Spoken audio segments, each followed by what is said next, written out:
Hi mate, hi everyone. Today I want to talk about English grammar. So before we move on to the next videos, let me introduce myself. My name is Alifia Lintang Febrianti. I am a first semester student majoring in digital business at Yatsi Madani University. So guys, have you ever felt confused about how to express something in the past tense in English? Or you want to share a story but have difficulty with grammar? Don't worry, this time let's discuss charting the past tense until count, non-count nouns, and articles. Videos. Let's move on. The first one is past time or past tense. Past time is one of the most important foundation in English grammar. Jadi past time itu atau masa lampau itu adalah salah satu yang fondasi terpenting dalam tata bahasa di bahasa Inggris. Jadi past time itu mengajarkan kita untuk bagaimana cara mendeskripsikan atau menjelaskan sesuatu yang terjadi pada masa lampau atau pada masa sebelumnya. Oke, sebagai contohnya adalah kemarin saya makan bakso. So in English is I ate meatballs yesterday, or yesterday I ate the meatballs. Oke, kayak gitu ya teman-teman. Nah, di dalam simple past tense ini juga kita harus memahami apa itu regular verb, yaitu kata kerja beraturan, dan irregular verbs, yaitu kata kerja yang tidak beraturan. Nah, kata kerja yang beraturan itu harus menambahkan ed di setiap akhir kalimatnya. Misalnya walk to walked, play menjadi played, stay menjadi stayed. Nah, itu kata kerja yang beraturan. Sedangkan contoh kata kerja yang irregular verbs atau kata kerja yang tidak beraturan yaitu tidak harus menambahkan ed di setiap akhir kalimatnya. Nah, bisa jadi juga dia tuh katanya tuh menjadi berubah. Misalkan go menjadi when, atau eat seperti contoh yang pertama tadi, eat menjadi ate, dan juga take itu menjadi took. Gitu teman-teman. Oke, jadi di dalam past tense ini juga kita diajarkan untuk bagaimana cara membuat kalimat positif, kalimat negatif, dan juga kalimat interrogatif. Kalimat interrogatif itu adalah kalimat tanya ya teman-teman. Nah, contoh yang pertama itu contoh dari kalimat positif.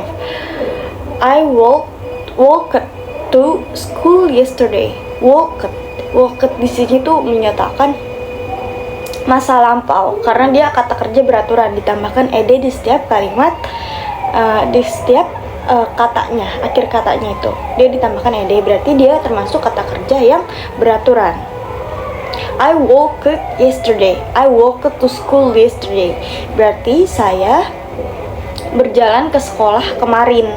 Nah, terus kalimat negatifnya gimana? Kalimat negatifnya itu adalah I did not walk to school yesterday, atau I didn't walk to school yesterday. Artinya saya tidak berjalan ke sekolah kemarin. Itu kalimat negatifnya, menyatakan tidak melakukan hal tersebut. Nah, selanjutnya itu kalimat interrogatif. Interrogatifnya itu did you walk to school yesterday? Jadi dia tuh bertanya, apakah kamu berjalan ke sekolah kemarin? Nah, seperti itu ya teman-teman. Selanjutnya itu untuk menyatakan atau untuk berbicara tentang suatu kondisi, yaitu kita menggunakan kata was dan juga were, karena itu menyatakan di masa lampau ya teman-teman. Jadi contohnya, sebagai contoh yang pertama yaitu penggunaan kata was. I was happy yesterday. Artinya adalah saya merasa senang kemarin. Itu menyatakan dia tuh kemarin merasa senang. Nah, untuk penggunaan kata were yaitu they were at the cinema last night. Gitu teman-teman. Jadi mereka berada di bioskop kemarin malam. Gitu. Oke, yang selanjutnya yang kedua yaitu present perfect tense. Jadi present perfect tense ini merupakan tense yang paling umum digunakan dalam bahasa Inggris.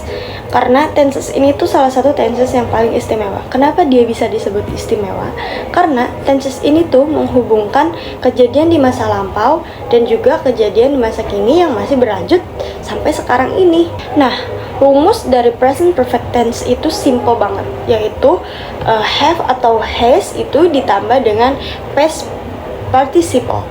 Jadi kalau misalnya kita mau menggunakan kata has atau menggunakan rumus has itu tuh has itu untuk subjek yang tunggal seperti she, he, it.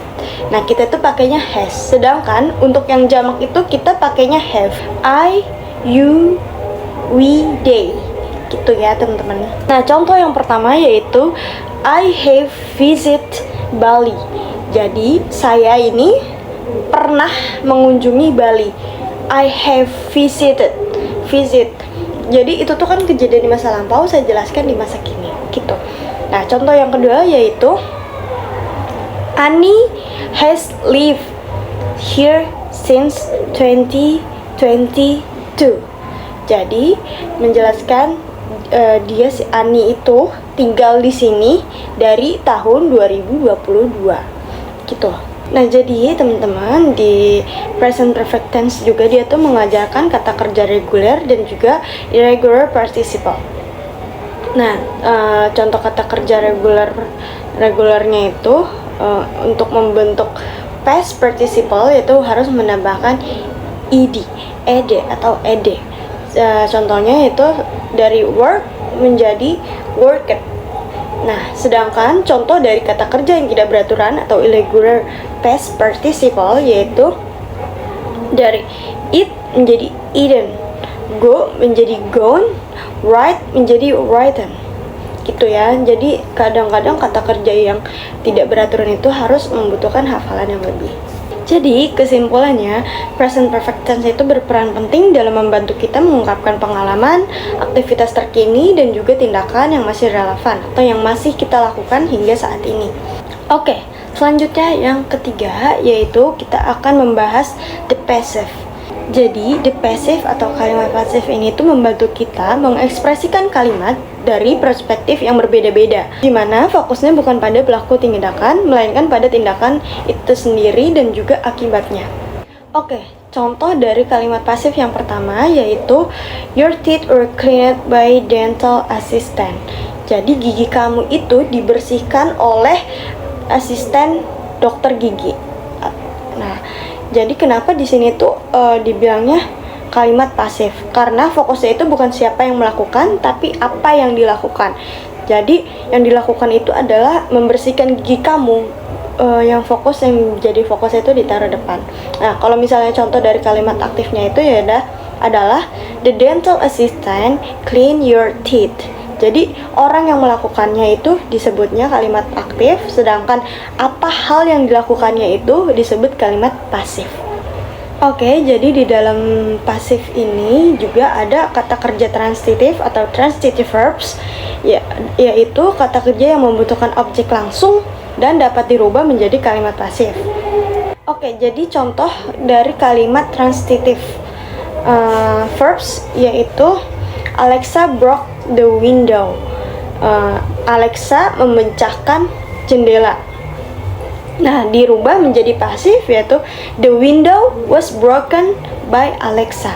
Jadi jendela itu pecah oleh Alexa.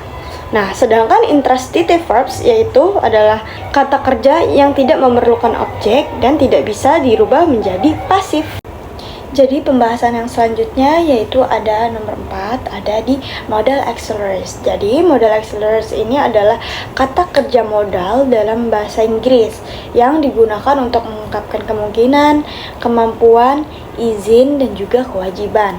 Nah, yang paling umum digunakan dalam bahasa Inggris yaitu ada can, may, might, should, atau will not or could not, tapi yang paling sering banget digunakannya itu adalah can, may, might, or should, yang sering teman-teman dengar semuanya.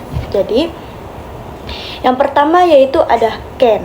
Can ini biasa digunakan sebagai ability atau kemampuan, atau juga bisa digunakan sebagai permission atau izin. Nah, contohnya yaitu sebagai ability atau kemampuan. Dia tuh menjelaskan, I can swimming. Jadi saya bisa berenang. Itu menjelaskan kemampuan orang tersebut. Can di situ tuh menjelaskan sebagai kemampuan. Nah, kalau sebagai permission yaitu can I leave early? Bisakah saya pulang lebih awal? Atau bolehkah saya pulang duluan gitu? Lebih cepat gitu ya, teman-teman. Can di sini dipergunakan sebagai izin bertanya gitu. Yang kedua yaitu ada may. Nah, may di sini juga sama, bisa digunakan sebagai permission atau izin, dan juga bisa digunakan sebagai possible, kemungkinan. Jadi kalau sebagai contoh izin itu may I come in, bolehkah saya masuk? Dia meminta izin. May di sini may I come in, bolehkah saya masuk gitu. Nah, kalau sebagai possible atau kemungkinan, it may rain today. Jadi hari ini mungkin hujan. Itu kan kemungkinan, sebuah kemungkinan, bisa jadi ya, bisa jadi tidak. Nah, selanjutnya yaitu ada might. Might itu digunakan sebagai possible. Nah, contoh dari might itu adalah she might come later. Dia mungkin datang nanti. Nah, terus juga ada should. Should itu sebagai strong advice. Strong advice itu adalah nasihat yang kuat atau sebuah nasihat. Nah, contohnya itu dari should adalah you should study more. Jadi kamu harus belajar lebih giat lagi, lebih giat gitu. Oke, selanjutnya materi yang kelima atau materi yang terakhir kita yaitu ada countable and uncountable nouns. Jadi, hal yang bisa dihitung dan juga hal yang tidak bisa dihitung. Countable noun itu terbagi menjadi dua, yaitu adalah singular, hal yang bisa dihitung satu, dan juga plural count nouns. Plural count nouns itu jamak atau lebih dari satu gitu ya teman-teman. Nah, contoh dari yang singular itu adalah a chair, an apple, a dog, a cat, dan lain sebagainya. Sedangkan yang plural atau yang jamak yaitu adalah two chairs, many apples, or two dogs, or three dogs, or anyone.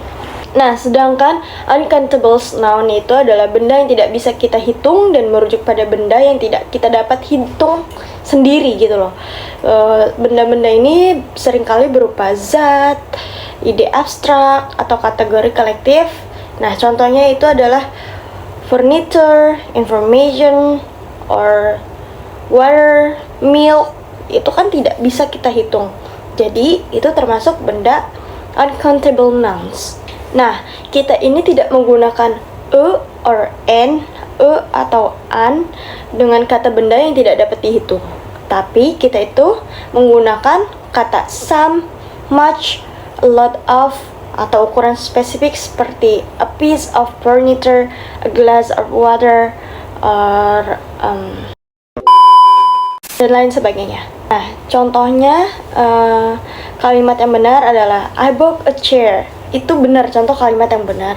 Jadi saya membeli sebuah kursi. Itu satu, bisa dihitung. I bought a chair, a chair.